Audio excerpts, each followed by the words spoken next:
Hello, I'm Bruce Zimmerman, and this is the Open Line Garden Show podcast for this week.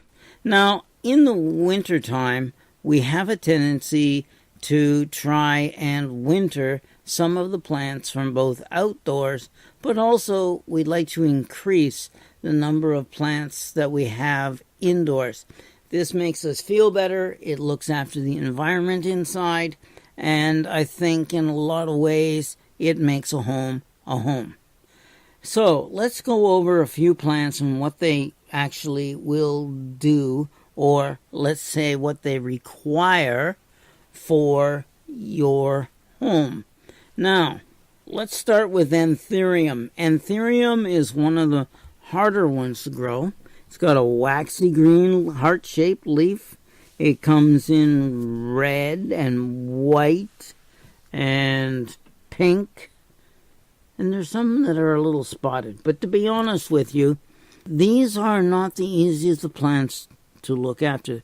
They require very high organic soils, moist but never wet. They require very bright light, so you may have to grow these under lights or with augmented lighting of some type to lengthen the length of day, but also the intensity of light. So, you're going to put this one out.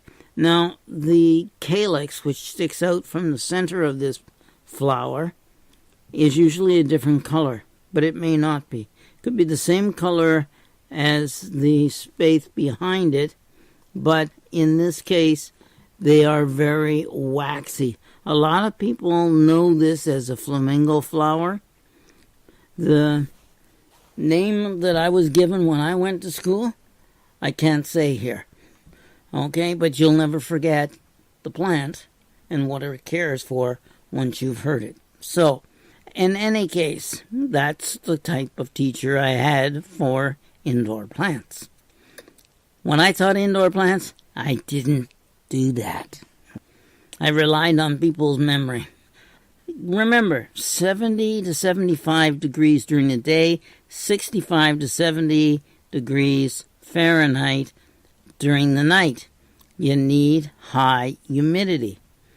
As a result, you're going to have to put a humidity tray under many of these plants, by the way, which is simply a very wide saucer full of gravel where you can add water. The water evaporates and goes and actually creates humidity around the plant. You may also have to mist some of these plants. The plants themselves, in most cases, do not have any hair. Any of the pubescent or hairy-leafed plants cannot be misted. Very, very important. If you overwater this one, you will get stem rot, you'll get root rot, and this plant will go backwards just about as quick as putting your car in reverse and stepping on the gas. So don't do that. Zebra plants. Now, Aphelandra is one of the coolest plants because when people say they love the yellow flowers, they don't realize that the flower is actually going to come out of this yellow calyx. They do come in slightly other colors, but predominantly it's yellow. And the nice thing about this one, even when it's not in bloom, is that it's got a very dark stem. It has big, heart-shaped, green leaves, heavily mottled white. So many of the veins in each of the leaves is actually white. Good contrast. Here's the thing. If you don't get the humidity good on this one, and you don't get the watering right on this one, you're going to start losing those bottom leaves so fast, you're going to have a bare stem plant with a few leaves up on top, and you'll be lucky to see a flower. You're looking at a plant that needs 70 to 75 degrees during the day and 65 to 70 degrees during the night. Obviously, they like a good, rich, moist, well-drained soil in a well-lit location.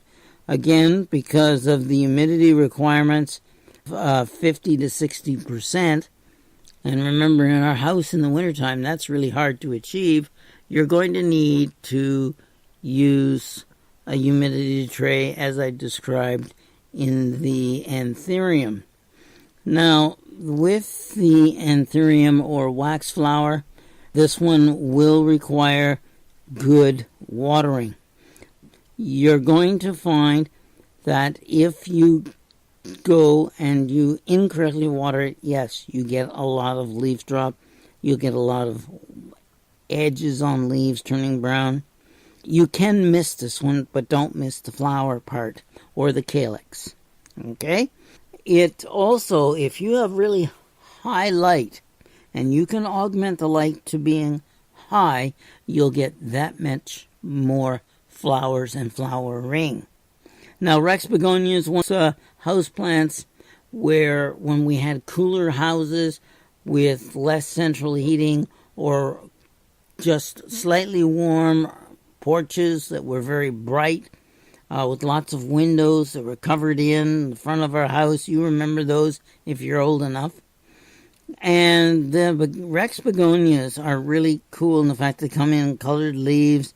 They have so many different varieties and combinations.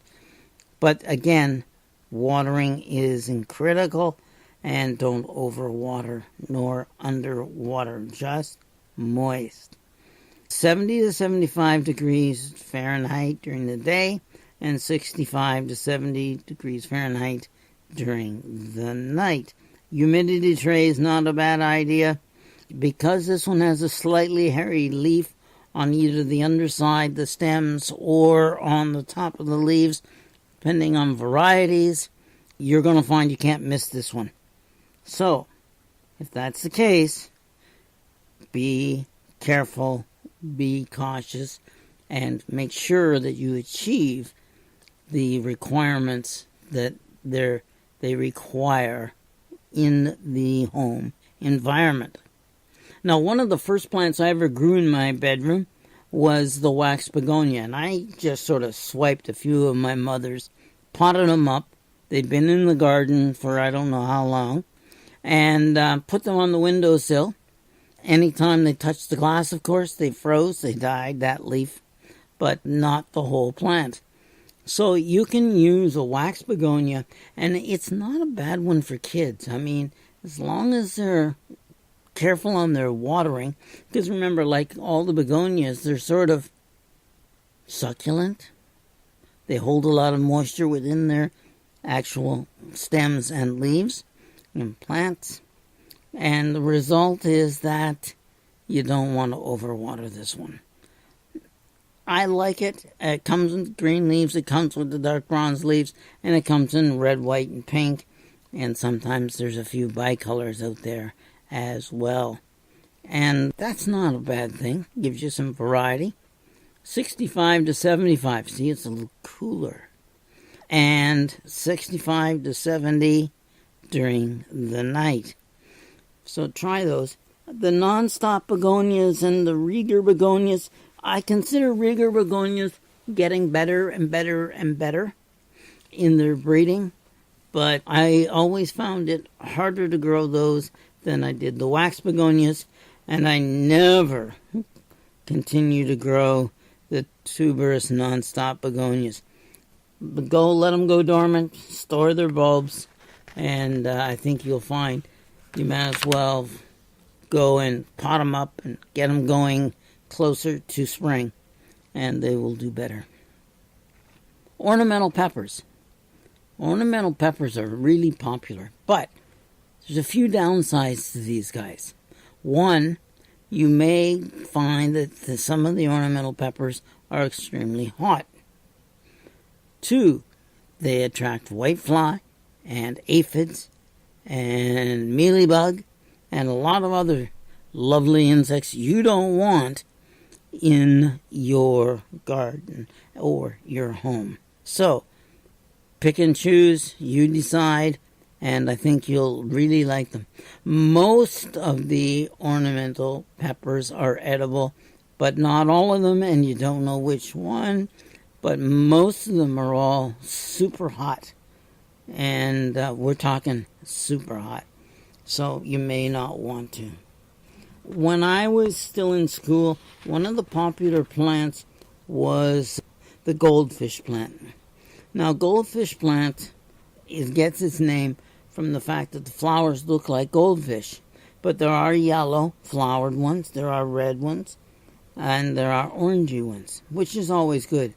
They need to be kept moist at 70 to 75 degrees Fahrenheit during the day, and about 65 to 70 degrees Fahrenheit during the night.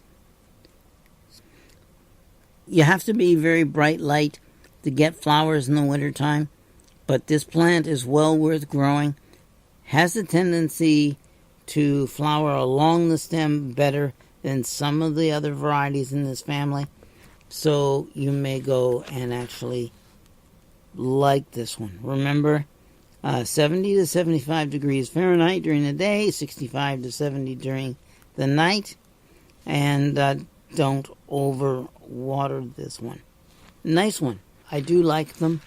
The orange ones really do look like goldfish, but the yellow ones look like those very expensive yellow koi. Cyclamen. You're going to get a lot of cyclamen at this time of year. Remember that cyclamen is a corm, and the corm sits on the surface. And when you water, you want to make sure there's no water going into the center of the corm, because it rots it, and of course your plant dies. But it is a cool house plant, and I don't mean cool as in cool, I mean it likes it cool. 65 to 70, 15 to 21 degrees Celsius during the day, and 55 to 65 degrees Fahrenheit during the night. Now, with this one, don't go and overwater. Remember, you're watering a corm. Get no water in the center of the bulb, and don't get it dry. So, no standing in water. Humidity tray, not a bad idea. You can't really mist it because of the numerous flowers on it. So, I would say, as long as you've got a cool house, you are good to go with the cyclamen. And I know people who put them out into containers in the shade in their gardens in the summertime after all chance of frost. I'm Bruce Zimmerman. This is the Open Line Garden Show podcast for this week.